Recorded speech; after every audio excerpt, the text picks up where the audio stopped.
Hello student, इसके पहले video में मैंने आपको बताया equation of a line passing through a given point and having direction cosines LMN और डायरेक्शन रेशियो ABC और equation of a line passing through two given points. या मैंने ये बताया कि कोई भी लाइन का अनसिमेट्रिकल फॉर्म हो तो उसको कैसे हम लोग सिमेट्रिकल फॉर्म में कन्वर्ट करते हैं। इसके बाद मैंने एक और लेक्चर इसमें दिया एक वीडियो में कि किसी लाइन और किसी प्लेन के बीच का एंगल हम लोग कैसे डिराइव करते हैं। तो ये सब चीज़ें आप रिवाइज करिए, पिछली वीडियो आप देख लीजिए, आपको बहुत अच्छे से समझ में आने वाला है।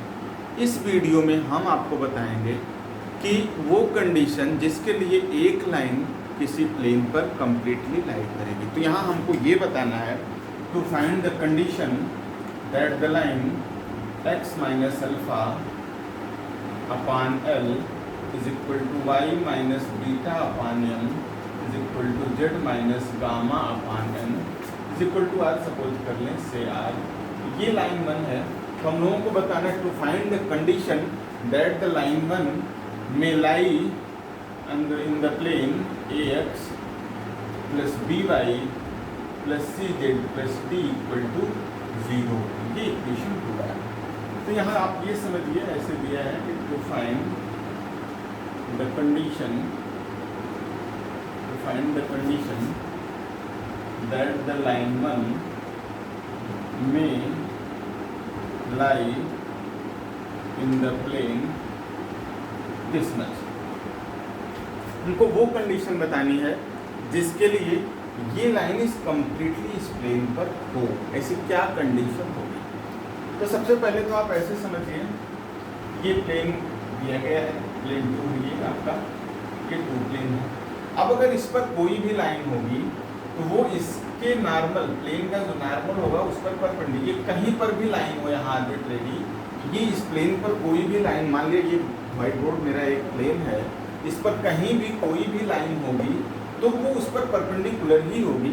अब अलग बात है कि एक लाइन यहाँ हमने लिया और ये परपेंडिकुलर यहाँ लिया, ये इस पर देखेंगे तो ये इसके क्या है, परपेंडिकुलर ही है ना। कोई लाइन अगर यहाँ से हम ड्रॉ करते हैं तो इसके परपेंडिकुलर है, वो परपेंडिकुलर होगी।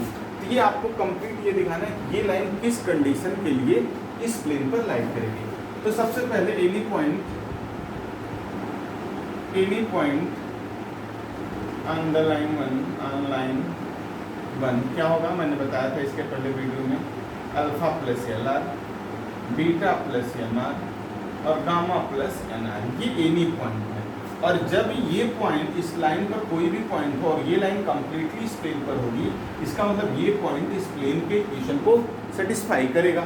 तो सेटिस्फाई कराते हैं A alpha plus LR plus B beta plus MR plus C gamma plus NR plus D equal to 0। और अगर इसको सिंप्लीफाई करें हम लोग तो देखेंगे AL plus BM plus CN, इसके साथ R है, plus A alpha plus B beta plus C gamma plus D equal to 0। ये इक्वेशन है और ये R के हर मान के लिए संतुष्ट है।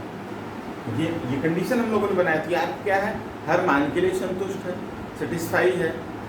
तो इसका मतलब ये आइडेंटिटी है, और ये आइडेंटिटी है तो क्या हुआ, इसका मतलब AL plus BM plus CN equal to 0 और A alpha plus B beta plus C gamma plus D equal to 0। ये एक रिक्वायर्ड कंडीशन है, विशेष रिक्वायर्ड कंडीशन। अब आप ऐसे भी समझ जाइए, अगर आप इसको नहीं भी करते हैं तो चूंकि ये लाइन जो है किस पॉइंट से पास हो रही है, अल्फा बीटा गामा से, और ये लाइन इस प्लेन पर है तो ये पॉइंट इसको सेटिस्फाई करेगा, तो ये इक्वेशन आपको मिलेगा। और ये लाइन इस प्लेन पर है, इसका मतलब प्लेन का जो नॉर्मल है वो क्या होगा, इस लाइन पर परपेंडिकुलर होगा 1 पर। तो प्लेन का नॉर्मल का डायरेक्शन रेशियो क्या है, ABC। कोई भी लाइन है उसका डायरेक्शन रेशियो यहाँ LMN है। तो कंडीशन क्या होगी, जब दोनों परपेंडिकुलर लाइन होती है तो क्या कंडीशन होती है, AL plus BM plus CN equal to 0।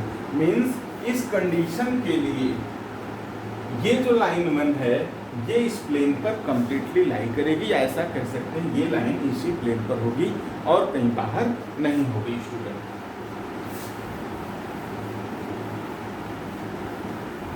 Next है to find the plane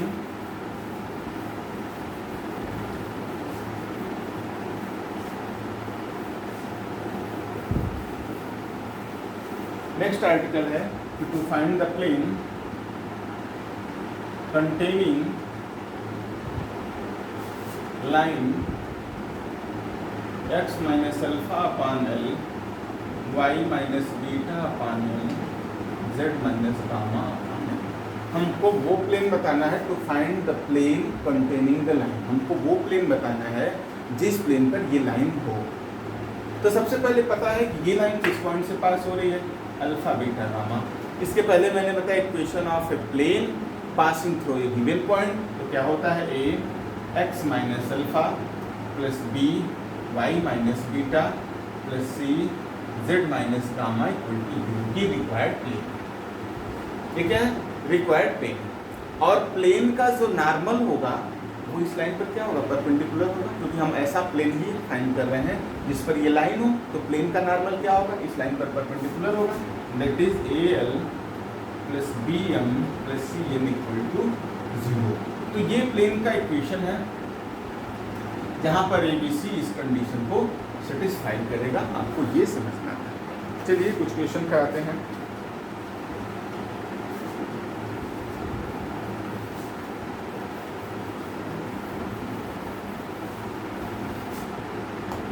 Find the equation to the plane. Find the equation to the plane through the line.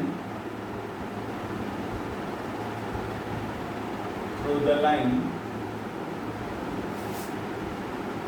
x minus 2 upon 2, y minus 3 upon 3, z minus 4 upon 4, and parallel to the x-axis. Equation number 1 है, and parallel to the x-axis। हमको उस plane का equation derive करना है student. Find the equation to the plane through the line, जो इस line से पास हो रहा है और ये x-axis के पैरेलल। अभी मैंने बताया क्या, equation of a plane passing through the given line. Equation of a plane passing through the given line is a x minus 2 plus b y minus 3 plus c z minus 4 is equal to 0। ये plane, यहाँ पे ये ध्यान रखने की बात, क्योंकि ये लाइन उस प्लेन पर है तो कंडीशन क्या होगी, ये लाइन, ये प्लेन का जो यहाँ पे हम लोग प्लेन का डायरेक्शन रेशियो क्या सपोज किया है ए बी सी, और ये लाइन इस प्लेन पर है तो कंडीशन क्या होगी, यहाँ से 2a, इस लाइन का डायरेक्शन रेशियो क्या है 2 3 4, तो 2a plus 3b plus 4c equal to 0, क्योंकि ये प्लेन का नॉर्मल इस लाइन पर परपेंडिकुलर होगा।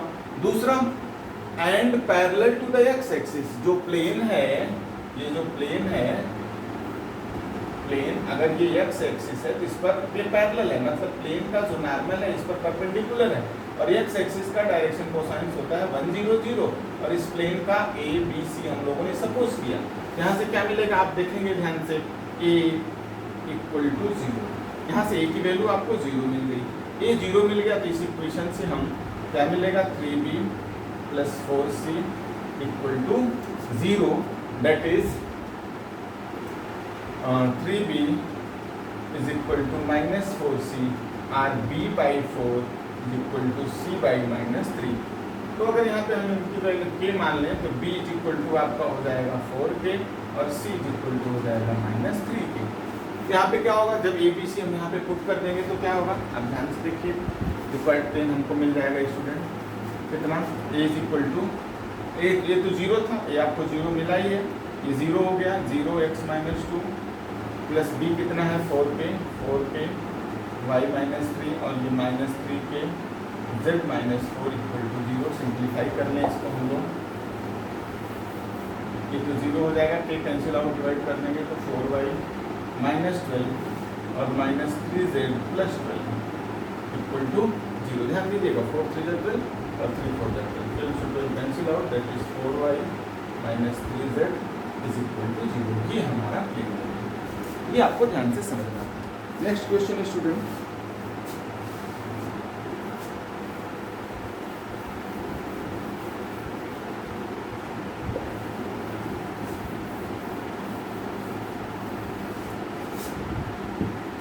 find the equation to the plane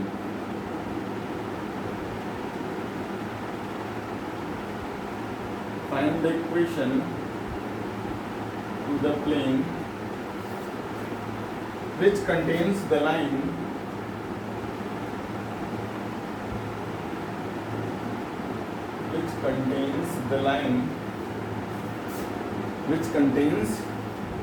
line x minus 1 by 2 y plus 1 by minus 1 and z minus 3 by 4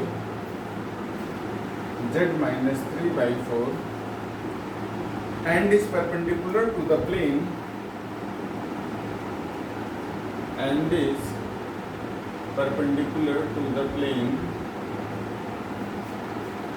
x plus 2y plus z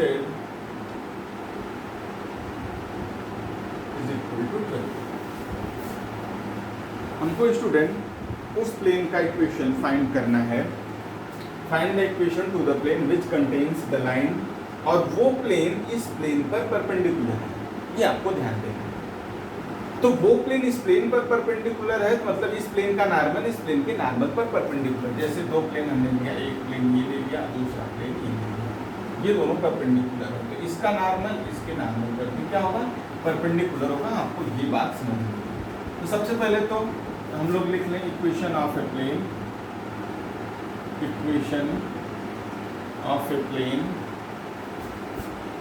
containing given line is क्या होगा, a x minus 1 plus b y plus 1 plus c z minus 3 equal to 0। ये हमारा required है। But हमको A B C जो plane का normal हमने suppose किया है, रिक्वायर्ड जो प्लेन है उसका नॉर्मल हमने ए बी सी सपोज किया, तब तो ऐसा लिखते हैं।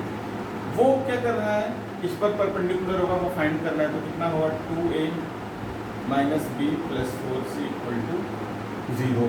और ये जो प्लेन है वो इस प्लेन पर परपेंडिकुलर है, तो ये मैंने बताया इसके नॉर्मल इस पर परपेंडिकुलर होगा। तो यहाँ से क्या मिलेगा, a plus 2b plus c equal to 0। यहाँ से ए बी सी हम लोग फाइंड कर लेंगे। a अपान लिखेंगे तो -1 minus 8 is equal to b upon लिखते हैं तो 4 माइनस 2, c अपॉन लिखेंगे तो 2 2 4 4 प्लस 1 माइनस प्लस हो जाएगा, a upon -9 b upon 2 c upon 5। ये वैल्यू हम यहाँ पे पुट कर देंगे, उनको रिक्वायर्ड प्लेन मिल जाएगा। क्या होगा, a minus 9 x minus 1 plus b 2 that is y plus 1 c 5 z minus 3 0। now simplify minus 9x plus 9 plus 2y plus 2 plus 5z minus 15 equal to 0, that is minus 9x plus 2y plus 5z। simplify कर लें student, तो 9 plus 2 11 that is minus 4 equal to 0। ये required है। तो student ये geometry है, आपको पिछले टॉपिक्स अच्छे से पढ़नी पड़ेगी तब समझ में आएगा, नहीं तो आपको प्रॉब्लम होगी, ये आप ध्यान रखिएगा। और पिछले टॉपिक्स नहीं पढ़ेंगे तो यहाँ पे समझने में आपको दिक्कत होगी, नहीं तो ये सबसे इजी भी है। ये भी आप जान लीजिए कि ज्योमेट्री सबसे इजी है, बट जब आपका शुरू से स्टार्टिंग से बेसिक्स क्लियर होंगे तब ये आपको बहुत ही अच्छे से समझ में आएगा। तो आप जितने भी पिछले टॉपिक्स है उसमें मैंने बहुत से इम्पोर्टेंट क्वेश्चन बताया है, तो आप उसको ज़रूर पढ़िए। और वही क्वेश्चन मैंने बताया जो मैक्सिमम चांस है कि आपके एग्ज़ाम में आ जाए, तो इसको आप ध्यान से पढ़िए। Okay student, and thank you.